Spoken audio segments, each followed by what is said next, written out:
So welcome everyone to today's session. I know for many of us, most of us, it's morning, but we have got Australia here as well, at least. So for some, the afternoon, for others, it may be evening, any other time of day, many possibilities. Yeah. So some of us feeling early-ish or very early. For others, it's already a comfortable time. It's 9 o'clock here in just south of Tel Aviv in Palestine and Israel. And for others, yeah, very early, maybe still in bed, maybe already done 7 miles of cycling, as someone mentioned. And yeah, across the globe, across our time zones, across our situations, whether we slept well or not, we've had a good day or a more challenging day, can we feel ourselves welcomed into this space? And that's kind of my invitation to all of us, to feel ourselves welcomed into this space, and to also pause and feel the gratitude or appreciation that we may feel for this possibility to be here, and for others being here as well. We're here as a community, as a Sangha, and that's something that we can just pause and appreciate. And perhaps, feel gratitude for anything along that range. Appreciation of ourselves for being here, appreciation of others for being here, for this community coming together in support of the teaching, support of our individual and collective practice in the world. And so, as always, the session today will include a short reflection and then a good stretch of practice, around half an hour or so, and then time for questions and reflections at the end.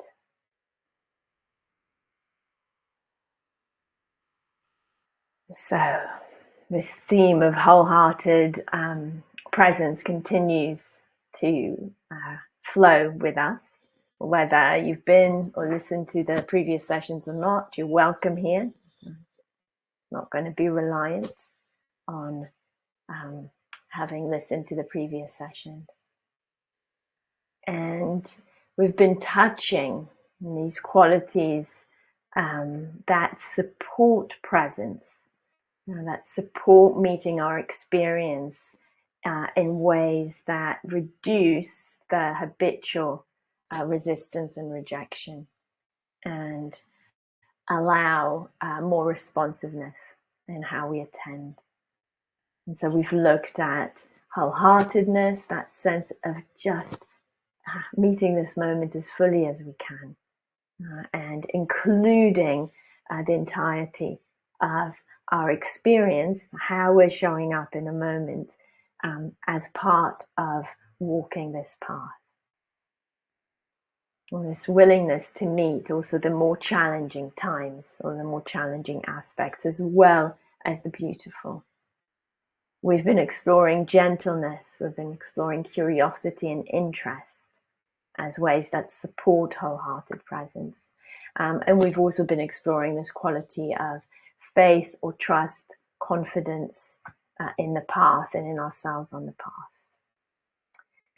And maybe, I think it has been coming up, we've been noticing that as we practice in these ways, as we tune in to these particular ways of relating to our experience, one thing that they all have in common, that they all allow, is they support some degree of well-being to arise and to be known. And it may be just a little bit. I remember a few days ago someone saying, just these little pockets or these little moments of calm amongst the restlessness and the discomfort in the body. But, I keep saying it, a little is a lot. A little is a lot when we know our experience. And so we can start to recognize how well-being opens up, and we can make noticing well-being a way of relating in itself. So the well-being that arises from the practice, and we just did that. Now we kind of invited you at the beginning to open to any appreciation or gratitude that you feel for being here, for others being here. And if you did that, it can be interesting to see, did that bring any sense of well-being? Did that bring any sense of well-being into the experience? Or, and other people, a few people wrote, "Oh, I'm really glad to be here. Thank you, everyone, for being here." If you read that, did that bring any sense of well-being? And then can we open to well-being in these different ways? That was just one way, through gratitude, appreciation. Can we open to any degree of well-being in experience in any of the ways of relating that we've been using, through any of the ways of relating that we've been using already, or anything else that supports it? And so when I say well-being, I'm going to speak of joy today. I'm going to speak of joy today, and but that includes appreciation, gratitude, a whole range, a whole range of well-being that we can open to and be nourished by. This is important. When we kind of tune in to this frequency of well-being and experience, and particularly that which arises through our practice, because we're going to be practicing, but at any time in the day, then we open to it, and it can be, and we nourish it as we open to it, as we notice it, and that in turn nourishes us. So it's kind of a mutual dance that's going on there of nourishment. Well-being, joy, appreciation, any sense of goodness nourishes and is being nourished. And it resources us, and it balances our experience, so that we kind of remember there's not just the difficult here. Not just the difficult here. There's also this. So maybe, I didn't sleep well. There's been an effort to show up. But then there's also this sense of appreciation of the possibility to practice, and the possibility to be supported and to support others in practice, for example, like we just did. It kind of balances our experience, reminds us of what else is here, what else is available to us. And that builds confidence. It goes back to the sense of confidence, conviction, trust, faith in the path, and in ourselves walking the path. Because if I can open to well-being and sustain attention with it, even for a little bit, that reminds me this is possible for me. Freedom is possible for me. Attending to dukkha differently is possible for me. And I'm allowed to have this. That's the language we worked out yesterday. The Buddha used this language of I have a right. There is, the earth is my witness. I was reflecting on that yesterday. The earth is my witness. I have a right to wish to be free of suffering and to understand the causes of suffering. The earth is my witness. And then we kind of were reflecting on it together and coming to the language of this. I'm allowed, and everyone is allowed to wish that for themselves and for others. And we all deserve that. It goes back to this kind of basic metta attitude. We all deserve that. And so we can maybe see that as we open to the well-being, it nourishes love of the practice. And this wholeheartedness and devotion that we were speaking of yesterday resources us to then meet the times that are less easy in our practice. And this is also something that then transcends and transfers for us across situations. So we can open to well-being and to joy in formal practice. We can wish that for ourselves. informal practice, and it also transfers across to informal times of practice, because we can see our whole lives as the arena of practice, not just the times when we close our eyes and sit still or lie still or stand still or do walking. So it kind of transcends. And I've been saying a few times, for those of us who maybe didn't sleep well, it can be a great resource. Having a long stretch at the moment with hormones impacting the system in a way that means I don't sleep well. I wake up and I'm really awake in the middle of the night, and that can be, last for an hour, 2 hours, sometimes longer. So the practice of tuning in underneath that frequency of kind of unpleasant activation of the system that is physical, the hormones are generating that. Would be pleasant in a different circumstance, just to say, of course, after a good night's sleep, that level of alertness would be very pleasant. But in the middle of the night, when the body's tired, it's not pleasant, or it's seen as unpleasant. But underneath that, it's possible to get in tune, and through lying there and practicing, and then getting in tune with a layer of well-being that is available. And then the experience, really changes. A really crazy impact of the practice and possibility of practice. Last night, finding myself in the middle of the night lying there, like smiling. I was like, wow, that's a big smile on my face. I'm here not sleeping, but feeling really great. Really great. And that can sometimes transfer across to the next day. So it's an interesting, I just wanted to give that example. We can see this is transferable. It's part of what's worth cultivating, to give ourselves some oomph and dedication there. So we can nourish this capacity, to tune in to well-being, to tune in to what is peaceful or joyful. Tune into that. And we can sustain attention to that in ways that really nourish for us. And we can tune into that in our own experience, and we can also tune into that in the experience of others. And that's another, so again, just use that example. Maybe I'm not sleeping, but I can be happy for other people that are sleeping well. And I can tune into that, and that can help calm the system as well. And so, this can really be a resource for us that we can bring in more possibilities of happiness, more possibilities of well-being. And so I'd like to move into the practice. Anita, I see that you have a kind of comment/question there. I would love to respond to that at the end.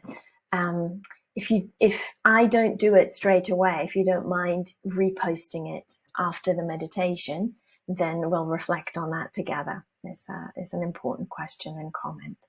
But for now, I think it's enough words as an introduction. Let's take some time to practice together. So if you like, we can tune in to that sense of appreciation and gratitude to the body, or to the conditions that we have that are supportive of our practice as we settle into the posture. So you may already be in a meditative posture, or you, like me, kind of settling into it right now. Either situation, as we settle in, if you're already in the posture, just tuning in again more fully, more deeply. If you're settling into the posture, finding the kind of fine attunements to the posture, so that the body can be as supported and stable and balanced as possible. And as we're doing this, we're doing this with a sense of appreciation and gratitude for the body and the support it offers to the practice. or for the conditions that we have the conditions that allow us to take some time now and to sit quietly or lie quietly or stand quietly or walk quietly, whatever meditation posture we're choosing.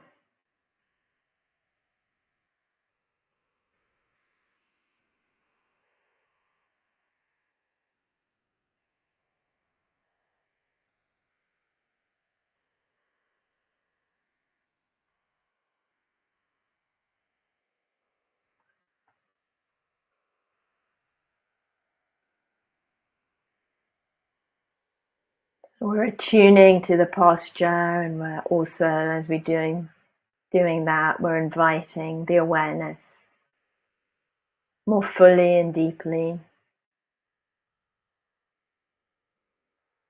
into the body.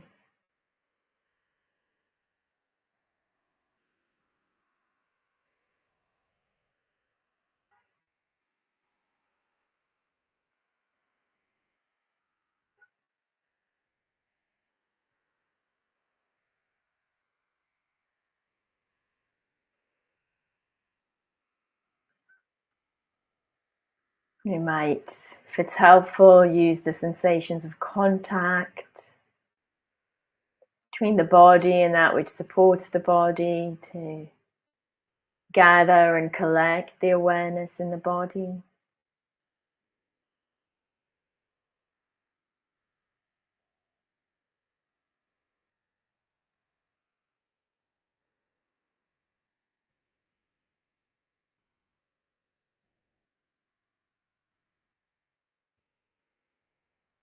Letting the body rest into the support of the seat, the earth, the mat.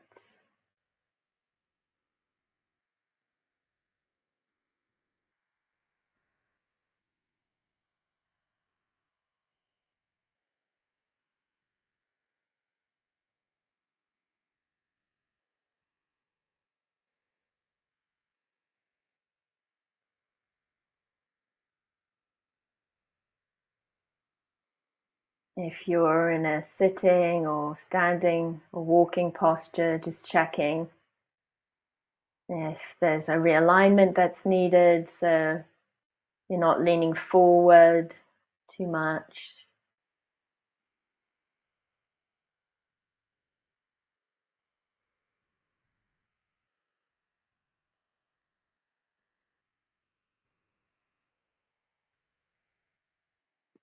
And so we have that groundedness and rootedness in the sensations of contact in the base of the body.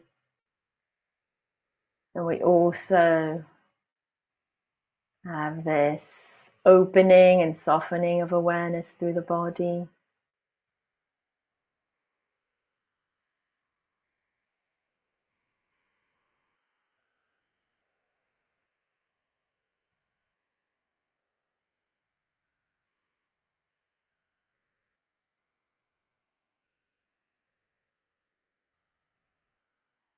And getting a sense of the whole body here.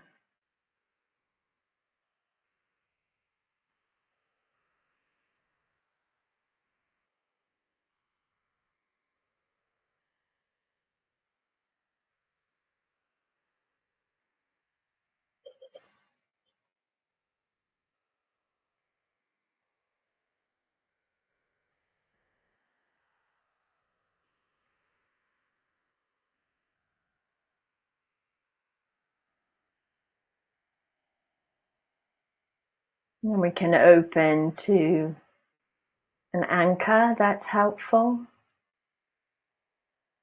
for our meditation practice. It can be the breath, the body, sounds, or any other anchor that's helpful for you to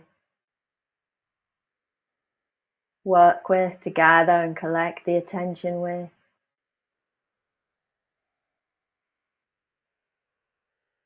It will take a few minutes to establish the awareness with that anchor, receiving it in awareness,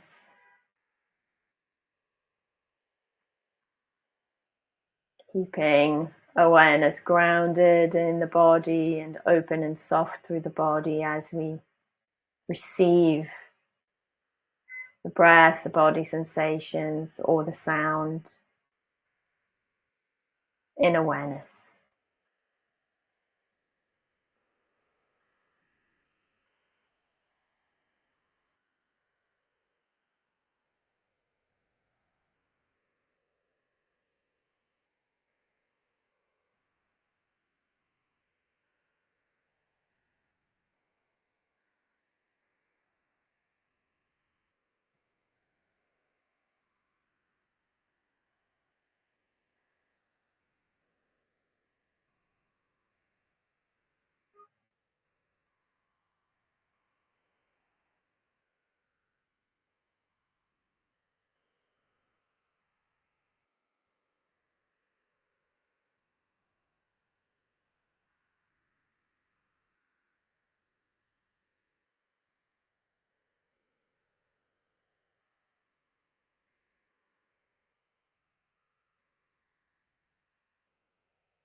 So we continue to be grounded in the body, soft and open through the body. And if it's helpful, receiving an anchor in awareness, in attention. The invitation is to tune in particular, any well-being, pleasantness, might be comfort or soothing kind of element to experience that's available. So it may be, for example, if you're breathing, just the smoothness of the breath or the rhythm of the breath, like in and out. Sometimes have this image with the breathing like the waves on a beach. Maybe a pleasantness there if you're with sounds.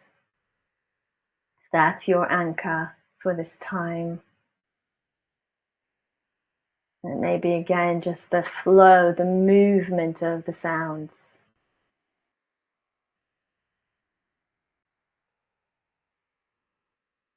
Or the hearing itself has a frequency of well-being, of pleasantness to it, the knowing of sound.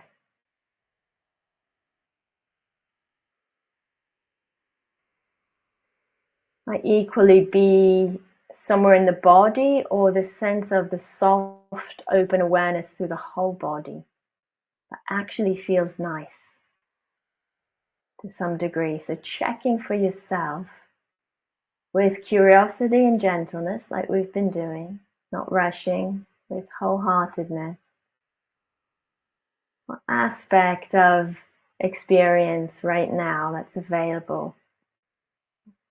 What aspect has some well-being? Can be quite mild,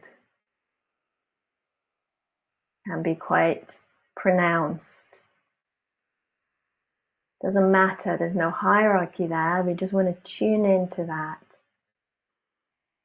well-being, the whole range from okay to really nice.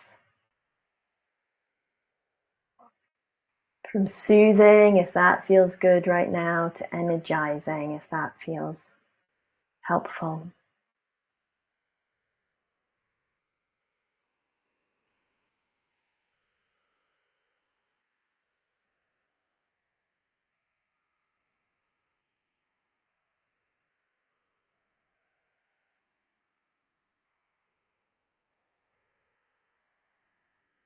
So we're opening to any well-being, and we might even kind of adjust the breath or the listening or how we attend to the body so that it supports this attunement to any degree of well-being and experience. We're allowed, we're encouraged to do that.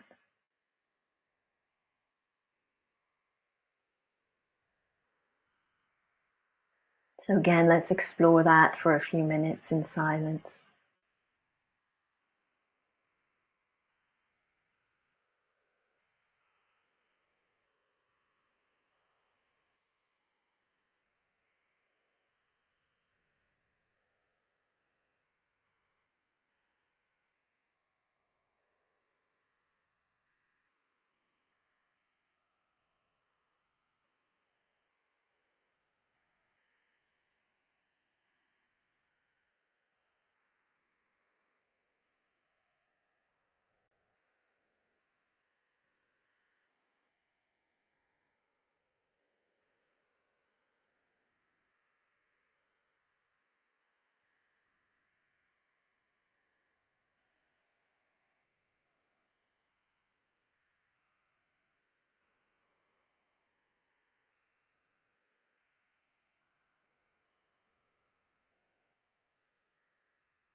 So we notice what we notice, and it may be that attention is moved from the anchor, or it's moved away from the well-being.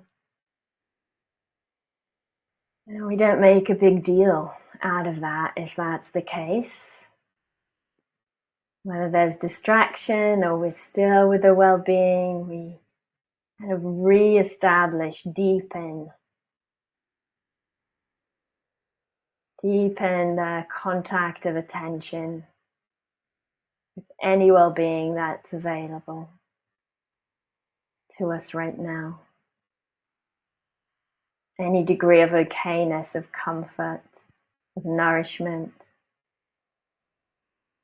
Be tuned to that over and over again.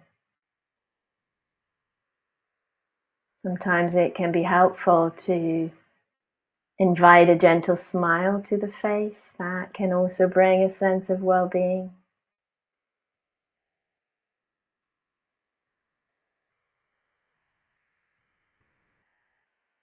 And sometimes it can be helpful to support this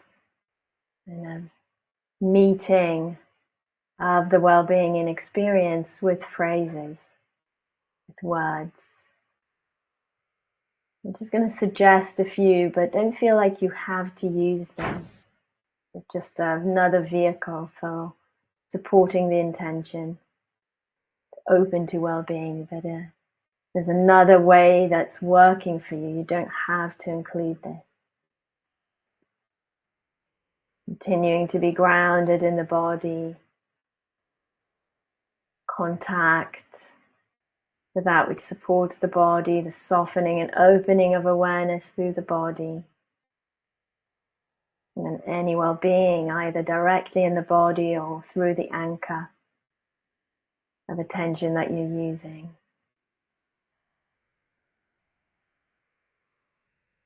And if helpful, we'll add some phrases.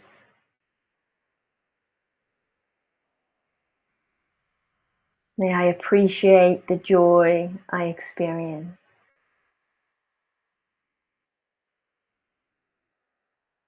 May the joy I experience continue and grow.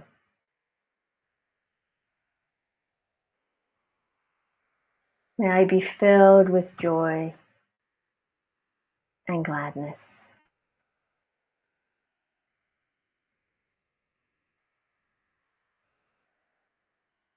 We might just use one word, gladness or joy or well-being.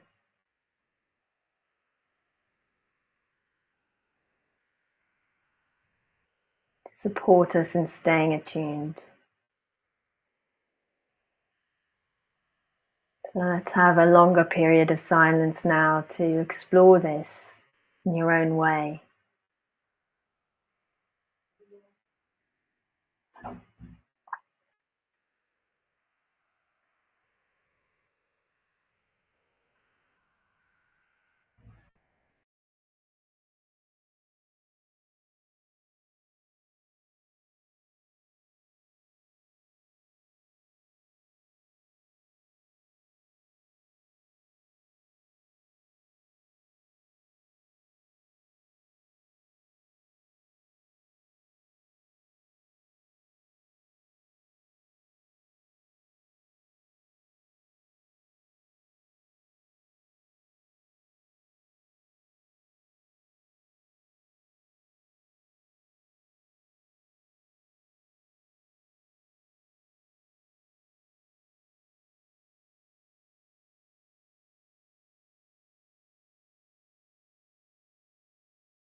appreciate the joy I experience. May the joy I experience continue and grow. May I be filled with joy and gladness.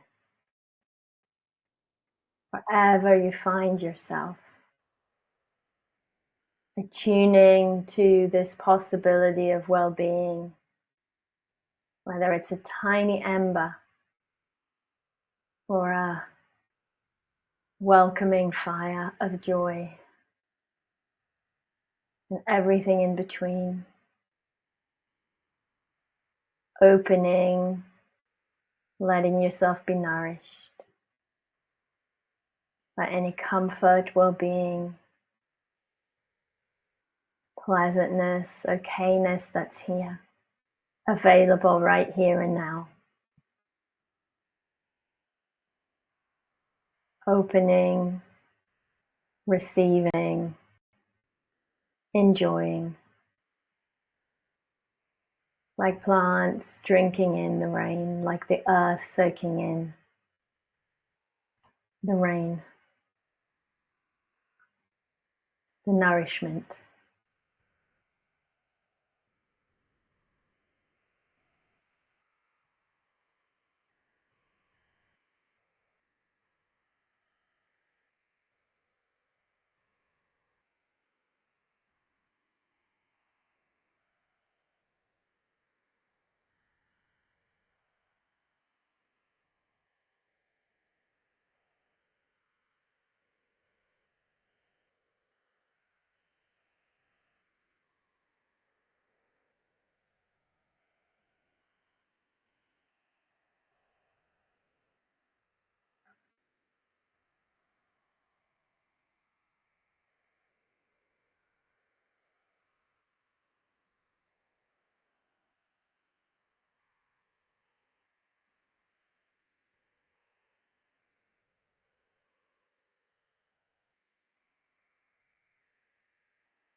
Opening to any well-being that's present, appreciating it,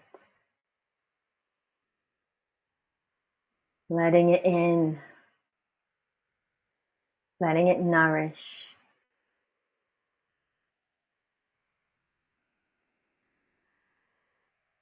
and opening also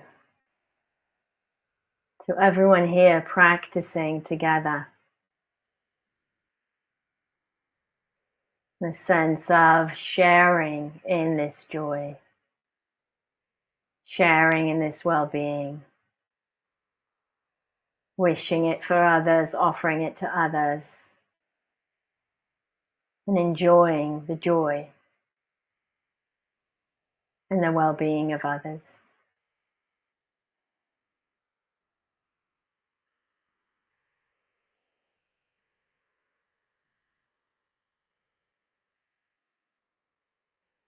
May we all appreciate the joy we experience. May the joy we experience continue and grow. May we be filled with joy and gladness.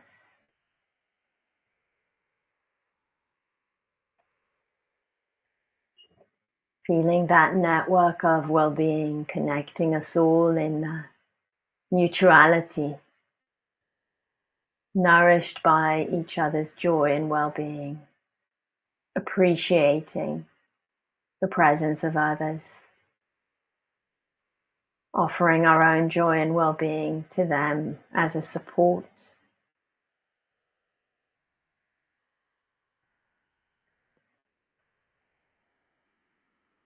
This network of well-being, of joy, of care, also for the last minute, radiating out into the world.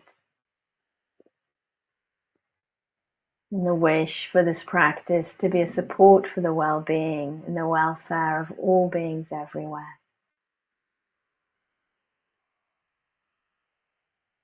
May we all feel joy and well-being in our lives. May the joy that we feel continue and grow.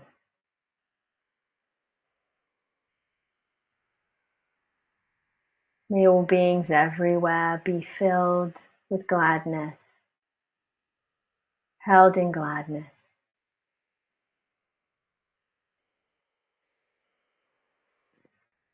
May this whole world, this whole planet,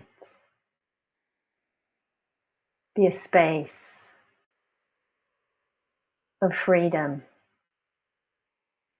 of safety, and of well-being for all.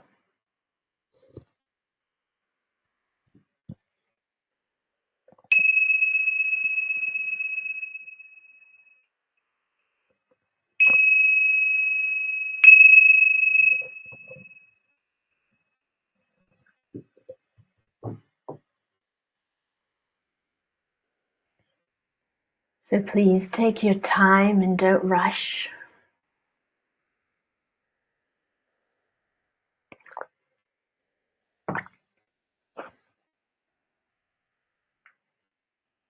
And sometimes as we open the eyes or move the body, we can stay in contact with that sense of the well-being in that, the well-being of the light coming in, of the colors coming in, the well-being of the body moving. Very subtle, delicate aspects of our experience, but they're there, and we can learn to listen in that more subtle way. And this invitation to listen to the subtlety of joy is what I would also like to offer as a reflection for our Dharma practice today.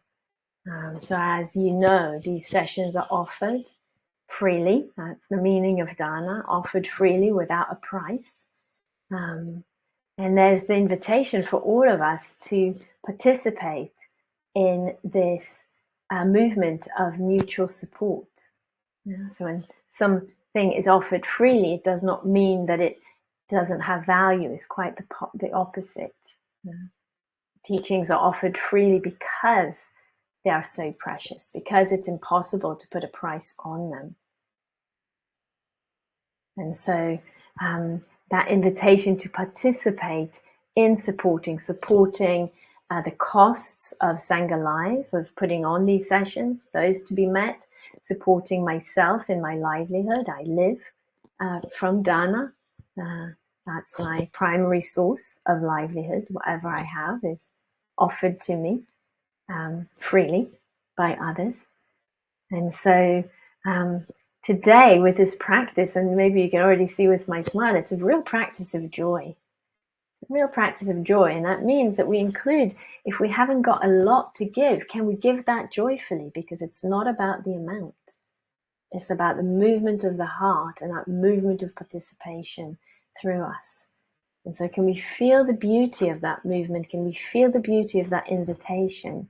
Can we feel the joy that this exists in a world that is so commercialized, and that by participating in it in whatever way we can,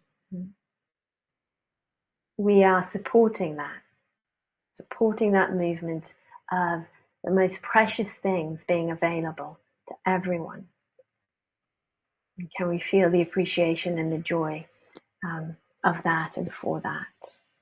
So I'm just going to put the link to the Sangha Live donate page. It's now in the chat for you to use if you wish. And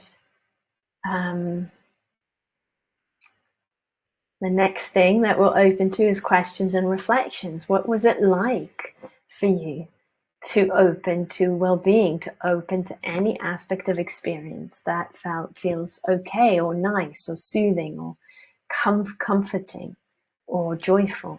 You know, that whole range. How does that impact our experience? I'm interested to hear that from you. I'm also interested in any questions that you may have.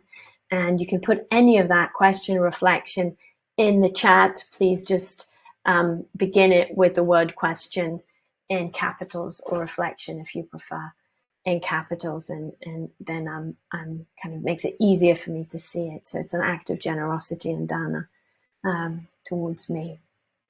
And I'll begin with Anita's question from earlier, which was, nurturing well-being conditions the experience of more well-being. Is this karmic cause and effect? Yes. Yeah, so karmic cause and effect. Karma is quite complex, a complex topic. So I'm just going to touch on it briefly here, and more speak about that as we can see it as a process of dependent origination. Yeah? When we open to well-being that is here, that conditions more well-being. Because that's what we pay attention to, we see it more. Sometimes we say that which we pay attention to grows. And that's very interesting. We can often see it with the painful. When we pay attention to something painful, it seems more painful. And when we pay attention to somewhere else in the body, say, or to the sounds instead of the physical, then that it becomes less problematic. So we can see it with the unpleasant, and that's equally true, or even more true, with well-being. So by paying attention to well-being, oh wow, it grows, and it also conditions future well-being, because what the practitioner inclines their mind to becomes the inclination of the mind. It naturally goes there. So I can definitely say from my own experience, over many years of practice, that this is one of the beautiful fruits. You do a lot of metta practice, you do a lot of joy practice, you do a lot of well-being practices, and then the mind, gratitude, appreciation, all of those, the mind naturally goes to that much more habitually. Yeah, it's like creating positive habits in the mind. And so I think that's what you were meaning. So it's both in the immediacy. Yeah, once we go on that track, often it's more available to us in that kind of moment to moment unfolding, but also over time. And in that respect, we can say, yeah, that's creating a karmic imprint. So karma is like, the seeds from our actions, including our thoughts and our speech, kind of land. Yeah, and then the soil that they land in determines the conditions. Will they sprout or not? So we may have an aversive thought arise, but if the soil is one of inclining to well-being, that will not catch as much or at all. And the seeds of well-being will start to sprout even more. So that will be more well-being.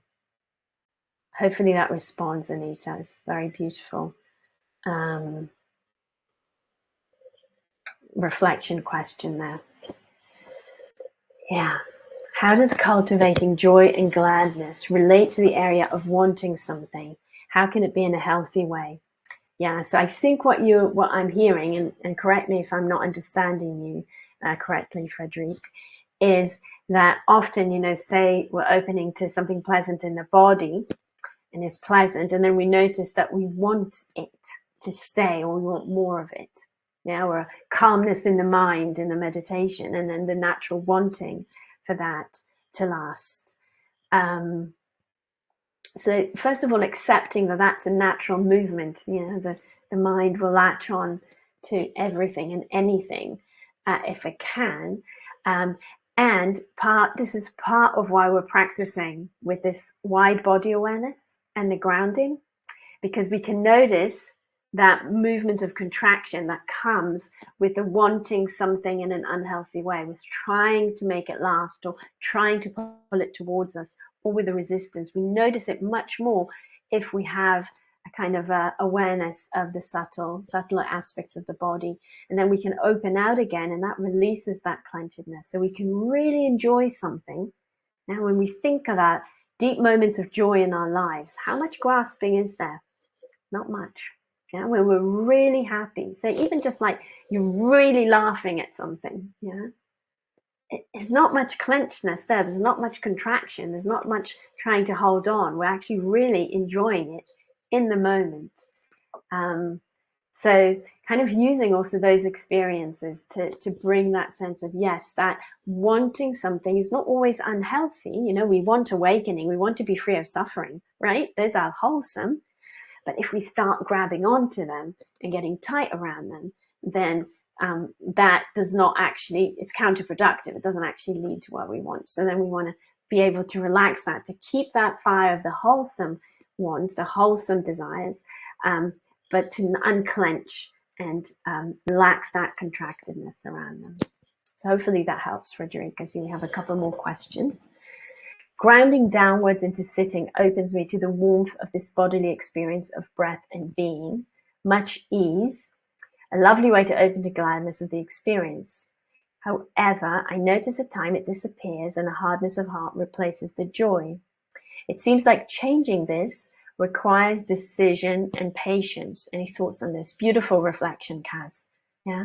So we see, there's some condition of the practice, the groundedness, the openness, really supports the warmth of the body, the sense of the warmth of the breath and the being. There's a lot of ease. It's a lovely way to open to gladness of the experience, but it's conditioned, yeah, and we're not in control of all the conditions. And so sometimes it disappears and then there's a hardness of heart. What I would really advise to do, and maybe you're doing it already because you've been listening to these guidance a lot, is to then it's kind of like we say, this is what's going on. And one thing we can try is to regroup and reestablish. You know, we redo it. We go back, bring the attention down, open, feel the breath, yeah, with a lot of patience, like you're saying, and some clarity, discernment. Yeah, no, there's hardness, and I need to kind of come back into the body, ground, open, soften.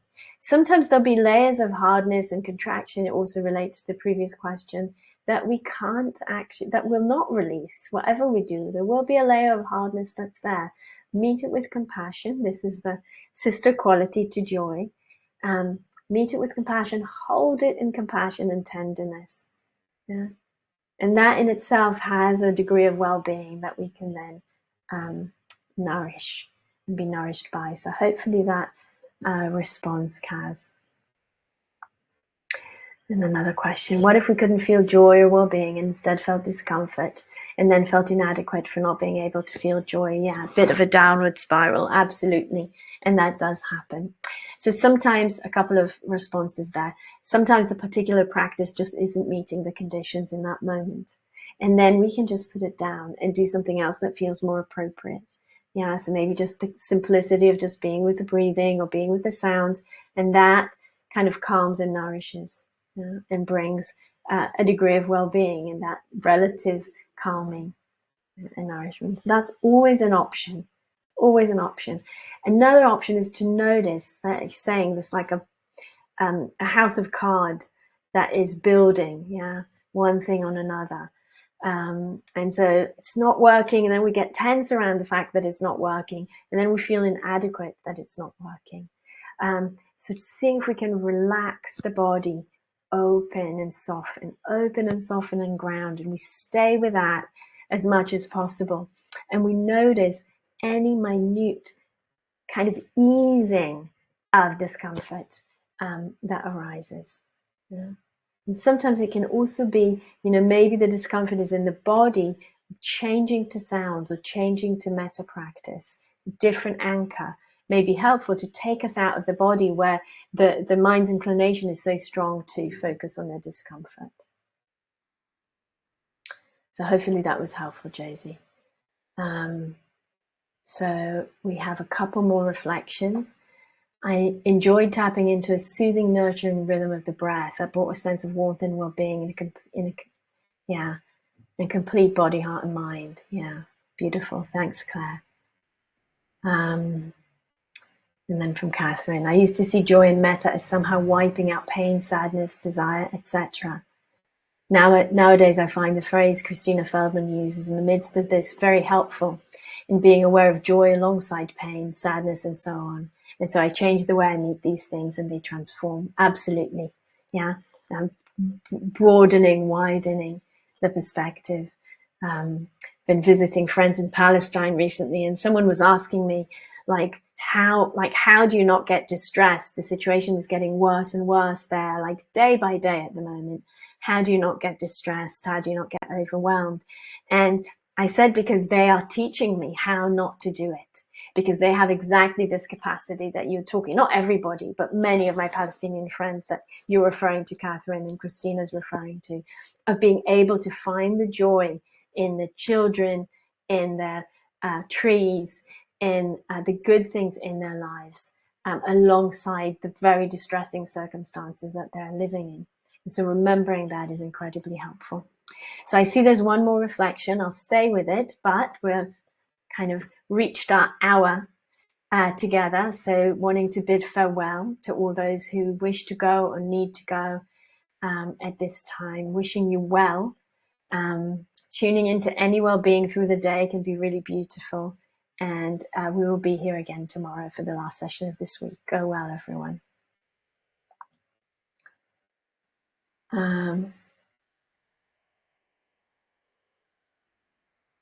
Okay, from Ellie. At times it can be worth having an assessment for depression if you feel you can't connect to any joy.